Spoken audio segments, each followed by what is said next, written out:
وفي الآخرة حسنة وقنا عذاب النار رب اغفر لي ولوالدي وللمؤمنين يوم يقوم الحساب حسبنا الله ونعم الوكيل نعم المولى ونعم النصير اللهم احسن عاقبتنا في الأمور كلها واجرنا من خزي الدنيا وعذاب الآخرة اللهم واقعة كواقعة الوليد اللهم نقنا من الذنوب كما نقى الثوب الأبيض من الدنس اللهم باعد بيننا وبين خطايانا كما بعدت بين المشرق والمغرب اللهم آت نفسي تقواها وزكها أنت خير من زكاها أنت وليها ومولاها أنت وليها ومولاها اللهم أعني على ذكرك وشكرك وحسن عبادتك اللهم لا مانع لما أعطيت ولا معطي لما منعت ولا ينفع ذا الجد لا إله إلا أنت سبحانك إني كنت من الظالمين إني كنت من الظالمين نسألك موجبات رحمتك نسألك موجبات رحمتك وعزائم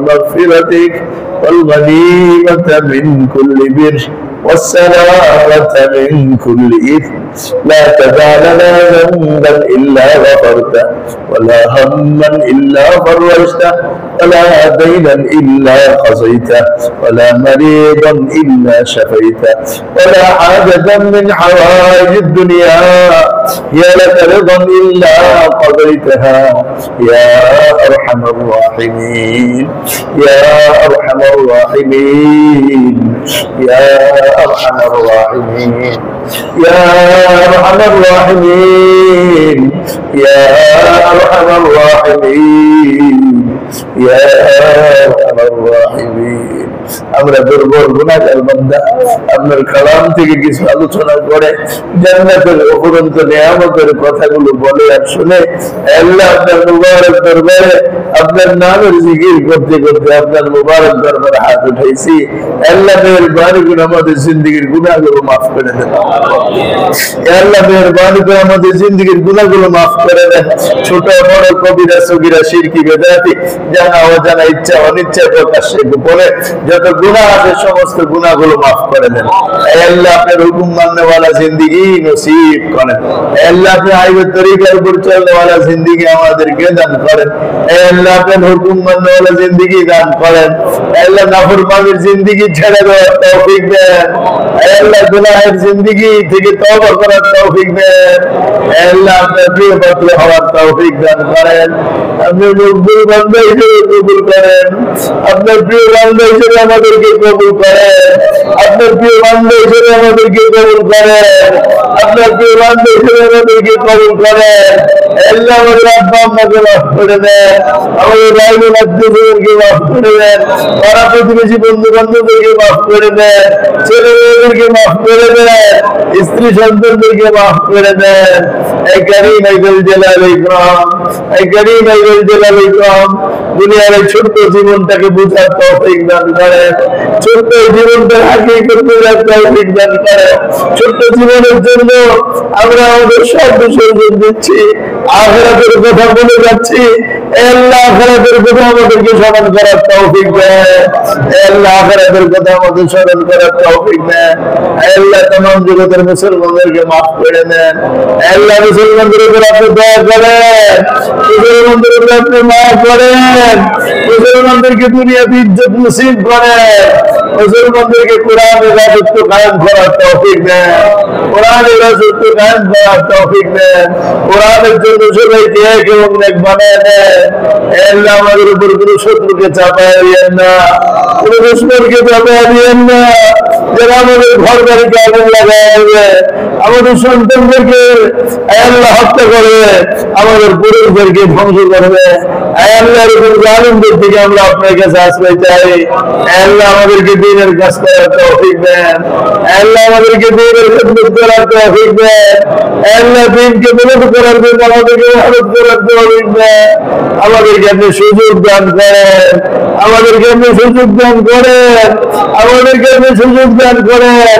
আল্লাহ আমাদের নাসির হয়ে দেন, আপনি সাহায্যকারী হয়ে যান, আপনি সাহায্যকারী হয়ে যান। আল্লাহ আমাদের মজমাকে কবুল করেন, আল্লাহ মজমাকে কবুল করেন, আল্লাহ মজমার সবাইকে কবুল করেন, আল্লাহ মজমার সবাইকে কবুল করেন, সবার মজমাকে কবুল করেন।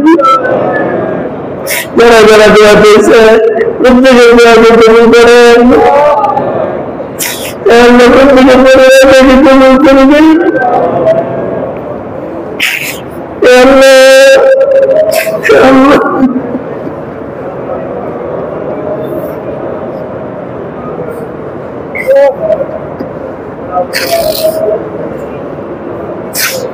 আল্লাহ মজমাকে কবুল করে নেন। আল্লাহ আমাদের সবার ভিতরে কোরআনের মহব্বত দিয়ে দেন, এই কোরআনকে নিয়ে আমাদের চলবার তৌফিক দেন, কোরআনের আলো সারা জগতে আলোকিত করবার তৌফিক দেন। আল্লাহ কোরআনকে নিয়ে দেশ দেশান্তরে ছড়ে যাওয়ার তৌফিক দেন। আল্লাহ যেখানে দুর্বল মানুষেরা ইমান থেকে বঞ্চিত, আমল থেকে বঞ্চিত, কোরআনের শিক্ষা থেকে বঞ্চিত, আল্লাহ এই সমস্ত এলাকায় কোরআনের শিক্ষা চালু করার তৌফিক দেন। ওই সমস্ত এলাকায় জামাত নিয়ে যাওয়ার তৌফিক দেন, ওই সমস্ত এলাকায় তবলিগওয়ালাদেরকে যাওয়ার তৌফিক দেন, ওই সমস্ত এলাকায় দ্বীনের কাজ করার তৌফিক দেন। আল্লাহ বিদর্মীরা মুসলমানদেরকে দ্বীন থেকে সরায় বিদর্মী বানায় ফেলতেছে, আল্লাহ আমাদেরকে কাজে লাগায় দেন, আল্লাহ আমাদেরকে কাজে লাগায় দেন। যদি জিজ্ঞেস করেন কি করেছিল আমার উন্নতির জন্য,